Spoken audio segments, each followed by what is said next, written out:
வணக்கம். நம்ம இன்னைக்கு முட்டி வலி இல்லாமல் பத்மாசனம் எப்படி செய்யலாம் என்பதை பற்றி பார்க்கலாம். பத்மாசனம் என்றால் தாமரை போன்ற ஒரு அமைப்பு. இந்த ஆசனம் நமக்கு பிராணாயாமத்துக்கும் தியானத்துக்கும் மிக சிறந்த ஆசனம். முதல்ல காலை நீட்டி உட்காருங்க. காலை நீட்டி உட்காந்துட்டு வலது காலை இடது தொடைக்கு மேலே வைங்க. வைக்கும்போது நமக்கு கால் மேலே தொங்கிட்டு இருக்கும், கீழே வராது. அதே மாதிரி ஆங்கிளில் ஏதாவது சதை பிடிச்சிருந்தா கீழே உட்காராது. அந்த டைமில் நம்ம மெதுவாக காலை மேலும் கீழே அசைங்க. அசைக்கும்போது தொடைப்பகுதி கணுக்கால் பகுதியில் நமக்கு கொஞ்சம் ஃப்ளெக்சிபிள் கிடைக்கும். ஒரு 20 டைம்ஸ் அப்படி பண்ணுங்கள். அதுக்கப்புறம் காலை இடது காலை கொஞ்சம் மேலே தூக்குங்க. மேலே தூக்கும்போது கால் கொஞ்சம் கூட மேலே தூக்கிட்டு நிற்கும். அப்புறமா நீங்கள் கொஞ்சம் மேலும் கீழும் அசைங்க. அசைக்கும்போது நமக்கு இடுப்பு பகுதி, அந்த கணுக்கால் பகுதியில் உள்ள அந்த கால் பிடிச்சிருக்கிற சதைகள் எல்லாம் கொஞ்சம் ஃப்ரீ ஆகும். இதே போல் இடது காலை மடக்கி வலது தொடைக்கு மேலே வச்சுட்டு பண்ணுங்கள். இதுவரை பத்மாசனம் செய்யாதவர்கள், தொடைப்பகுதியில் கொஞ்சம் வலி உள்ளவர்கள் பொறுமையாக செய்து ஒரு வாரத்தில் நம்ம இப்படி செய்து பழகிடலாம். கொஞ்சம் மேலே கீழே அசைங்க. அதே போல் காலை மடக்கி கொஞ்சம் மேலே தூக்குங்க. தூக்கிட்டு இடது காலை மேலே கீழே அசைங்க.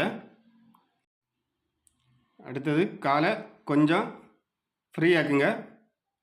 ஃப்ரீ ஆக்கிட்டு இப்போது குழந்தைய தொட்டில் போட்டு ஆட்டுறது மாதிரி வலது காலை மேலே தூக்கி வச்சு ஆட்டுங்க.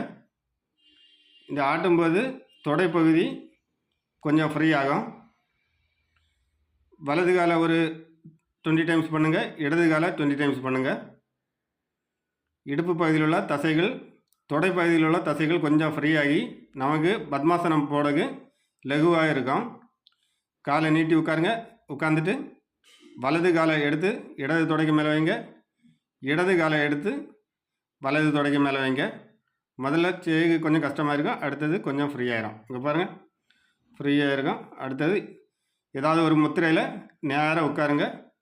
இந்த ஆசனம் இப்படி நம்ம செய்வதனால் இடுப்பு பகுதி, குறுக்கு பகுதி, இடுப்பின் மேல் பகுதி, அதாவது நமக்கு செரிமான மண்டலம், ஜீரண மண்டலம், சுவாச மண்டலம், தலைப்பகுதிக்கு நல்ல இரத்த ஓட்டம் கிடைக்கும். இடுப்பு பகுதியின் மேல் பகுதிக்கு முழுவதுமாக நல்ல இரத்த ஓட்டம் கிடைத்து சுறுசுறுப்பாக செயல்படும். நமக்கு முட்டு வலி உள்ளவங்க இந்த பயிற்சி செய்யாமல் இருப்பது நல்லது. முட்டு வலி உள்ளவங்க டாக்டர்களின் ஆலோசனைப்படி இல்லாமல் இருந்தால் யோகா நிபுணர்களின் ஆலோசனைப்படி செய்வது சிறந்தது. நம்ம சேனல் பிடிச்சிருந்தால் லைக் பண்ணுங்கள், ஷேர் பண்ணுங்கள், சப்ஸ்கிரைப் பண்ணுங்கள். காலை ஃப்ரீயாக ரிலீஸ் பண்ணுங்கள். நன்றி நண்பர்களே.